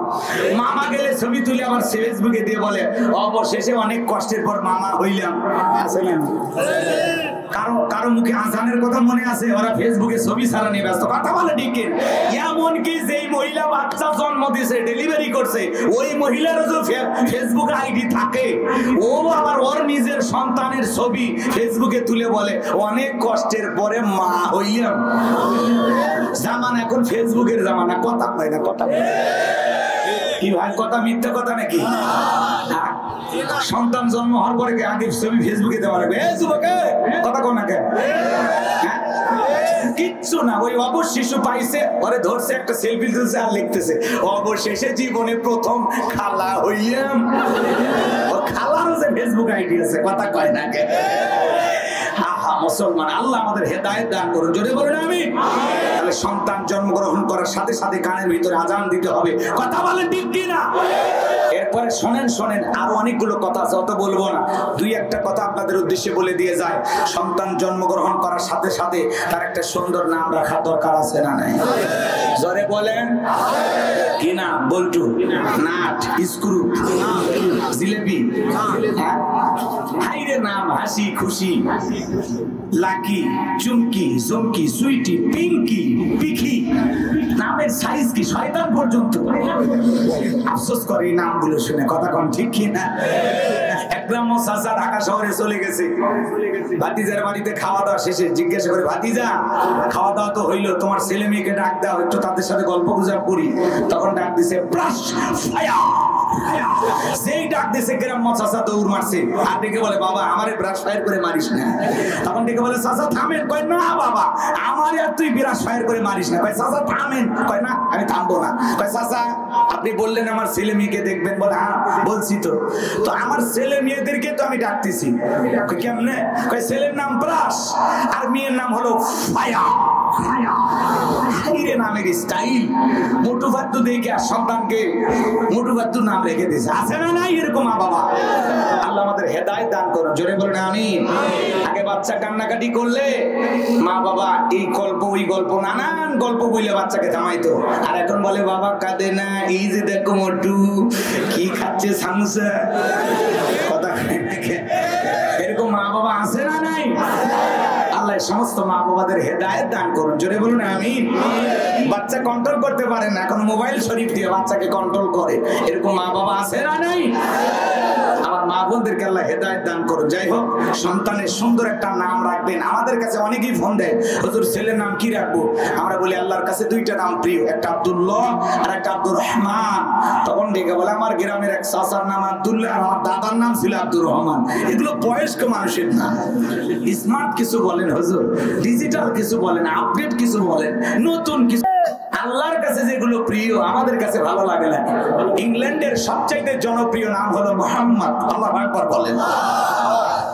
আমরা এগুলো পছন্দ করি না। আল্লাহ আমাদের সঠিক বুঝ দান করুন। এদিক সেদিক গেলে লম্বা হবে, লম্বা করার সুযোগ নাই। এরপরে এদিক খেয়াল করেন, সন্তান যখন বড় হবে, এদিক খেয়াল করেন, আপনার সন্তান যখন আস্তে আস্তে বড় হবে, সন্তানকে দ্বীন ইলম শিখানোর দরকার আছে না নাই? কোরআন হাদিসের জ্ঞান শিখানোর দরকার আছে না নাই? সন্তানকে শিখাইতে হবে। এই যে লোকমানে হাকিম তার সন্তানকে বলতেছেন, ইয়া বুনাইয়া লা তুশরিক বিল্লাহ, হে আমার বৎস, হে আমার কলিজার টুকরা সন্তান, আল্লাহর সাথে কখনো কাউকে শরীক করা যাবে না। আজকে আমরা আফসোস হয়ে যাই, বাংলাদেশের একটি বইয়ের ভিতরে, শিক্ষা ব্যবস্থার ভিতরে এক জায়গায় সুন্দর করে ঢুকে দিয়েছে আল্লাহর প্রতিশব্দ ভগবান। নাউজুবিল্লাহ বলবেন না? লেখে রাখছে এই পাশে আল্লাহ, তার প্রতিশব্দ খোদা, বিধাতা, ভগবান। পরিকল্পিত ভাবে মুসলমানের সন্তানকে শিরিক শিখাইয়া মুশরিক বানাইয়া জাহান্নামে পাঠানো হচ্ছে। এরা বুঝাইতে চাচ্ছে আল্লাহও যা, ভগবানও তাই। জোরে কোন নাউজুবিল্লাহ। এমন শিক্ষা যদি আপনার সন্তানকে দেওয়া হয়, ওই সন্তান মসজিদে গিয়ে নামাজও করবে, আবার পূজার সময় যা পূজাও করবে, ও বলবে আল্লাহও যা, ভগবানও তাই, ছোটবেলা থেকে তাই শিখছি। কথা বলেন না কেন? আসলে কি তাই? জোরে কোন নাউজুবিল্লাহ। আবার আল্লাহ ডেকে বলেন, কুল হুয়াল্লাহু আহাদ, হে নবী আপনি বলুন আল্লাহ এক, আল্লাহ অদ্বিতীয়, আল্লাহর সাথে কারো তুলনা চলবে? কারা যে কি খায় এগুলো ঢুকেই দিয়েছে শরীফ থেকে শরীফা, নানান ধরনের। দেখেন না, মাথা মানে এদের মাথার ব্রেক কাজ করতেছে না। এরপরে দেখবেন ইসলাম শিক্ষা বইয়ের ভিতরে প্রতিমার দেবতার ছবি ঢুকে গেছে। এটা ভুল করে ঢুকছে, আসলেই ভুল নাকি চালাকি আল্লাহ ভালো জানে। কথা বলে না কেন? আল্লাহ আমাদের হেদায়েত দান করুন। জোরে বলুন আমিন। একটু সচেতন হতে হবে। আপনার সন্তানকে শিক্ষার নামে কি শেখানো হচ্ছে? আমরা আমাদের সন্তানকে শিরিক শিখাইতে চাই না। কথা বলে ঠিক কি না?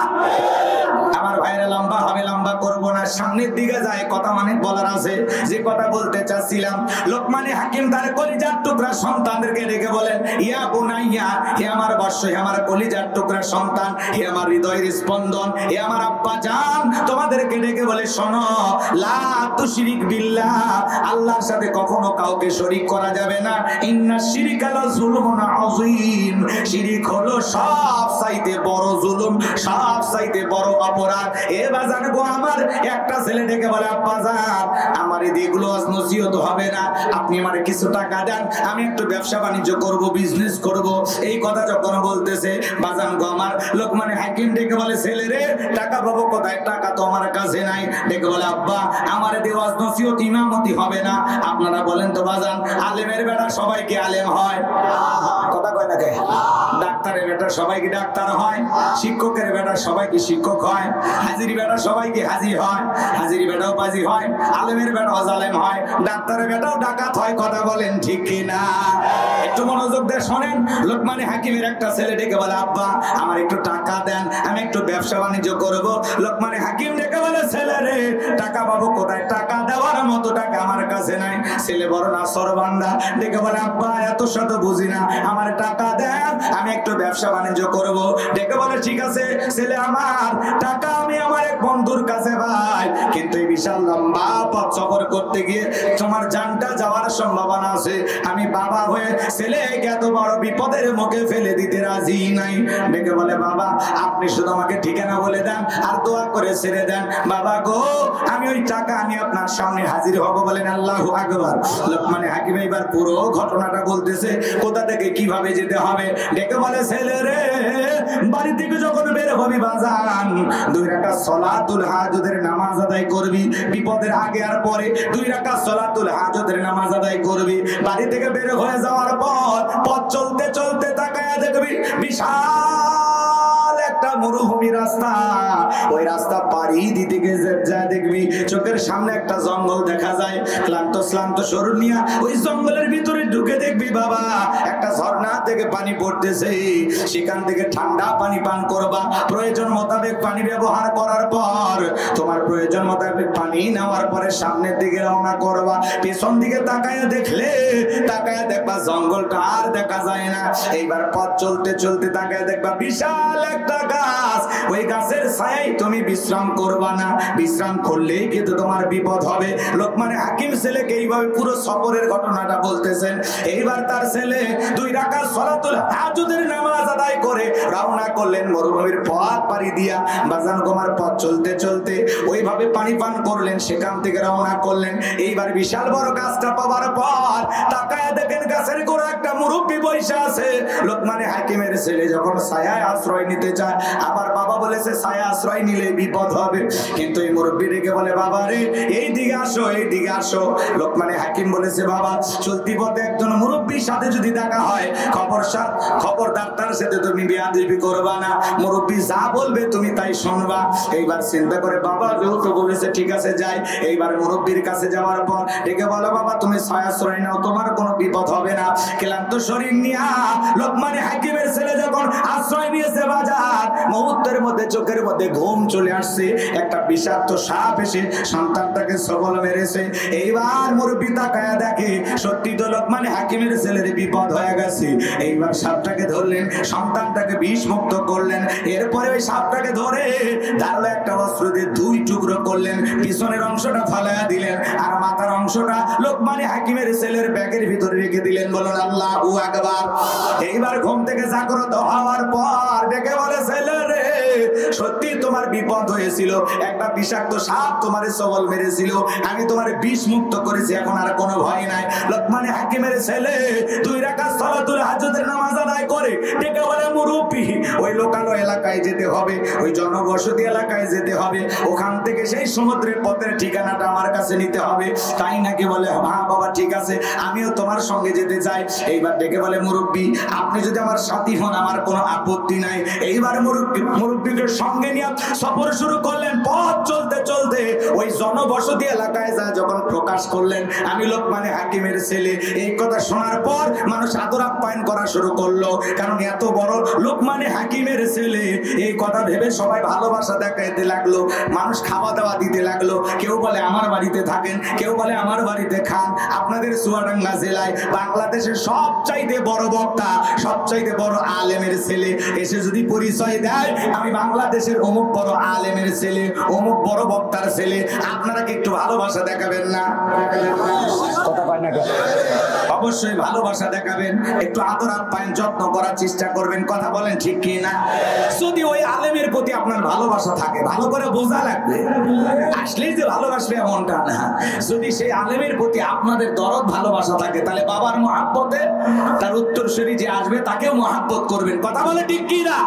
ভালো করে বোঝেন। লোকমানে হাকিমের গুণের কারণে সবাই লোকমানে হাকিমের ছেলেকে মহাব্বত ভালোবাসা দেখাইতে লাগলো। শুধুমাত্র তাই নয়, ওই এলাকা একটা অপূর্ব সুন্দরী ছিল, সেই সময়ের সবচাইতে বিশ্ব সুন্দরী মাজানবু আমার।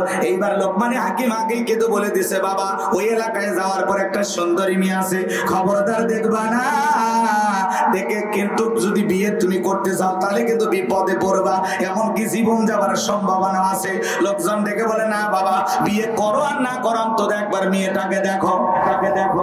লোকমানে হাকিমের ছেলে চিন্তা করে, আমিও তো যুবক, বিয়ে তো করা লাগবে, পাত্রী দেখলেই তো আর বিয়ে করা লাগবে না, একবার দেখে আসি। এই কথা ভেবে সবাই যখন জোরাজুরি করলো, সকলের অনুরোধে লোকমানে হাকিমের ছেলে এইবার যখন ওই বিশ্ব সুন্দরীকে দেখলো, চেহারাটা এত ভালো, অপছন্দ করার কোনো সুযোগ নাই। এক দেখায় যে কোনো মানুষ পাগল হয়ে যাবে, এত উপর অপরূপা সুন্দরী লোকমানে হাকিমের ছেলে দেখার পর মনে মনে ভাবে, বিয়ে যেহেতু করাই লাগবে, বউ তো এরকম হওয়া দরকার। আল্লাহ আকবার বলে, বিয়ে যেহেতু করা লাগবে, এরকম সুন্দরী মেয়েকে বিবাহ করা দরকার। এই কথা ভেবে মনে মনে বলতেছে, আমি বিয়ে করব, বিপদ যা হয় পরে দেখা যাবে। আল্লাহ আকবার বলে। এবার সবাই ডেকে বলে, বাবা তুমি লোকমানে হাকিমের ছেলে, তোমাকে আমরা কোনো কিছু গোপন রেখে বিবাহ দিতে চাই না, তোমার কাছে আমরা একটা বিষয় ক্লিয়ার করি, এই মেয়েটার 1 নয় 2 নয়, এর আগে 10টা ছেলের সাথে বিয়ে হয়েছে, কোন ছেলেই বাসর ঘর থেকে জীবিত বের হয় নাই। তাহলে এটা সুন্দরী না ভয়ঙ্কর সুন্দরী? কয়টা ছেলের সাথে বিয়ে হয়েছিল? 10টা, কিন্তু একটা ছেলেও বাসর ঘর থেকে জীবিত বের হয় নাই। লোকমানে হাকিমের ছেলেও বিয়ে করতে চায়। ঘটনাটা কি আপনারা শুনবেন? কারা কারা একটু হাত তোলেন তো বাজার, লিল্লাহে তাকবীর, লিল্লাহে তাকবীর। হাত নামান। যুবকরে তোমাদের উদ্দেশ্যে কথাগুলো বলতেছি, গভীর মনোযোগ দিয়ে শুনবা।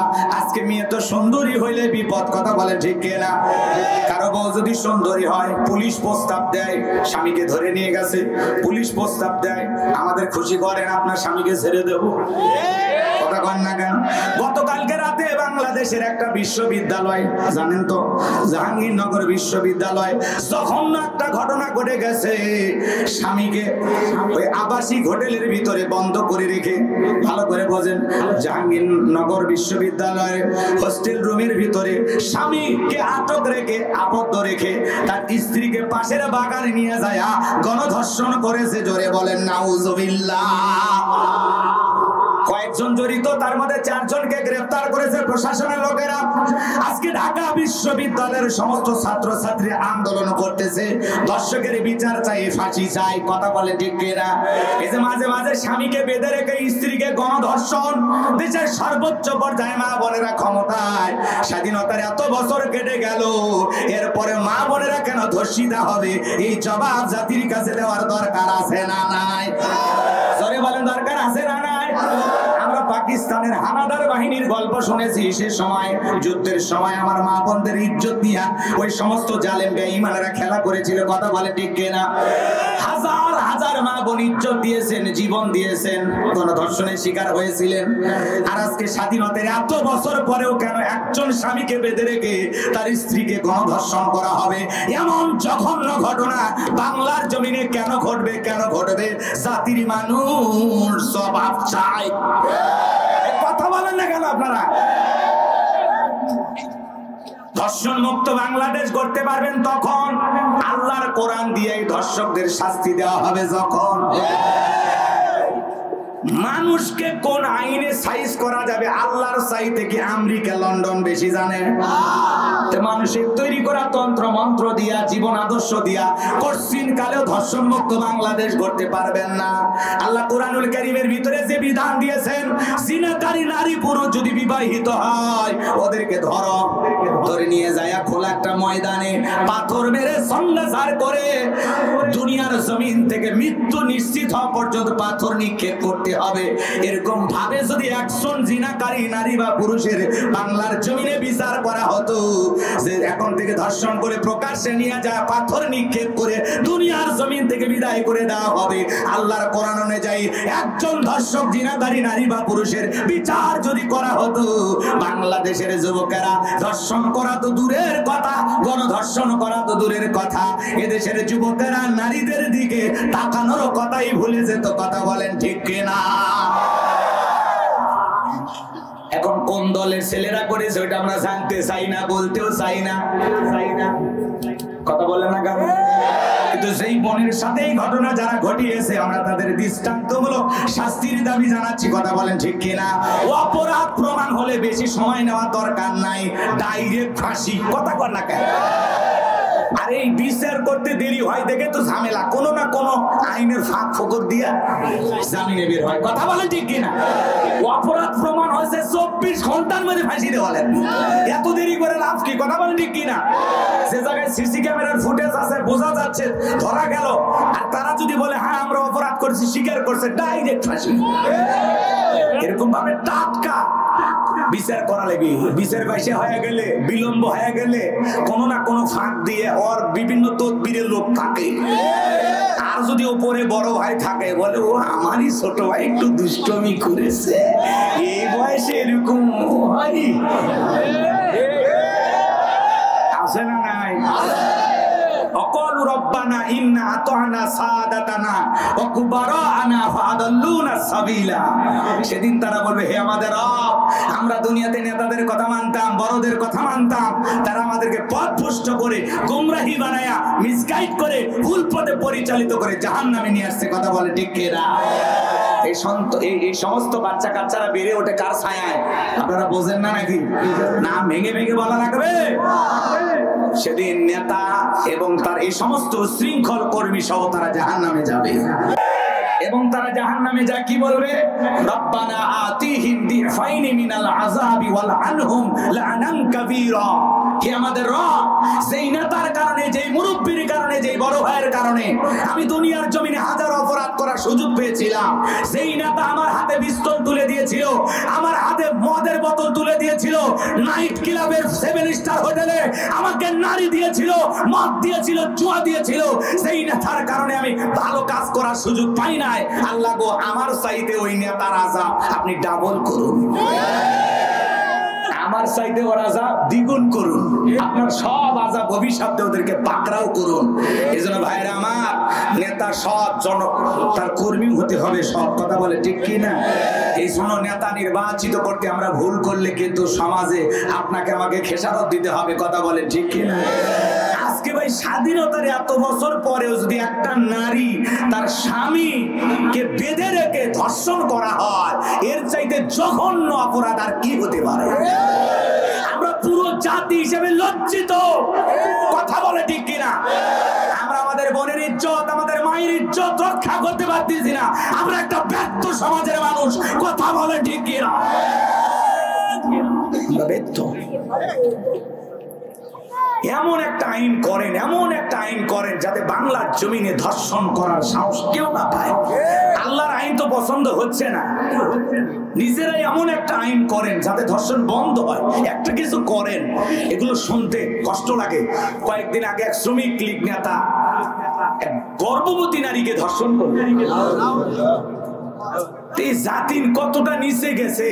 একটা গর্ভবতী নারী, মায়ের পেট থেকে তোর মতো সন্তানের জন্ম হয়েছে, সেই নারীর পেটে আর একটা সন্তান আছে, এমন একটা গর্ভবতী নারীকে তুমি ধর্ষণ করলা। তোমার চাইতে শ্রেষ্ঠ কুলাঙ্গার, জানোয়ার, নরপশু আল্লাহর জমিনে আর কেউ হতে পারে না। ভাই আমরা অপরাধ ব্যক্তি হিসেবে দেখতেছি, কথা বলেন ঠিক কিনা? কোন দল করে ওটা মূল বিষয় না। অপরাধীর শাস্তি চাই। কারা কারা চান দুই হাত তুলে আল্লাহকে একবার দেখান। লিল্লাহি তাকবীর। আল্লাহর কোরআনের আইন দিয়ে ধর্ষকের বিচার চাই, কথা বলেন ঠিক কিনা? না হলে বাংলাদেশের সর্বোচ্চ আইনে মৃত্যুদণ্ড আছে।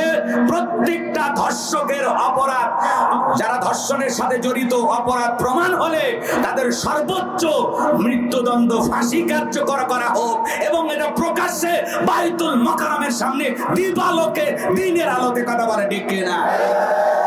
ওই রাত 12টার 1 মিনিট পরে না, দুপুর 12টা 1 মিনিট পরে প্রকাশ্যে ঝুলিয়ে দেন, মানুষ একটু দেখুক। আর ভিতরে ফাঁসি যে কার হয় ও তো মানুষ জানেই না, কথা কয় না। টাকা দিলে নাকি ফাঁসির আসামি বদল হয়ে যায়, এমনও জামানা আছে। বাংলাদেশ এরকম ঘটনা ঘটে না, পাকিস্তানের গল্প করলাম। রাগ করেছেন মনে হয় ভাই, কথা একটু বলা লাগবে, মন জান খারাপ করে না। যেটা সত্য সেটা অস্বীকার করার ক্ষমতা কারো নাই, কথা বলেন ঠিক কিনা? জাহাঙ্গীরনগর বিশ্ববিদ্যালয়ে গতকাল রাতে একটা স্বামীকে বেঁধে রেখে একটা বোনকে গণধর্ষণ করা হয়েছে। এই যে আপনারা মিডিয়াতে তোলপাড় হচ্ছে, ঘটনাটা দেখেছেন বাজান গো আমার। এর দৃষ্টান্তমূলক শাস্তির দাবির জন্য ছাত্র ছাত্রী আন্দোলন করতেছেন। এই দৃশ্য তো অবশ্যই নেতারা দেখতেছেন।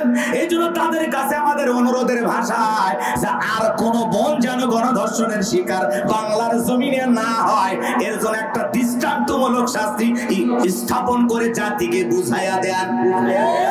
একটা ভালো করে একটা শাস্তি দিয়ে দেখান তো আমাদেরকে, যে না বাংলাদেশেও আইন আছে, অপরাধ করে পার পাওয়ার সুযোগ নাই, কথা কর ঠিক কিনা? খুব তাড়াতাড়ি দেখান। কারণ একটা এই যে ইস্যু, নতুন কালকে আর একটা ঘটনা ঘটলে এটা সামা পড়ে, ইস্যুর পরে ইস্যু আসে।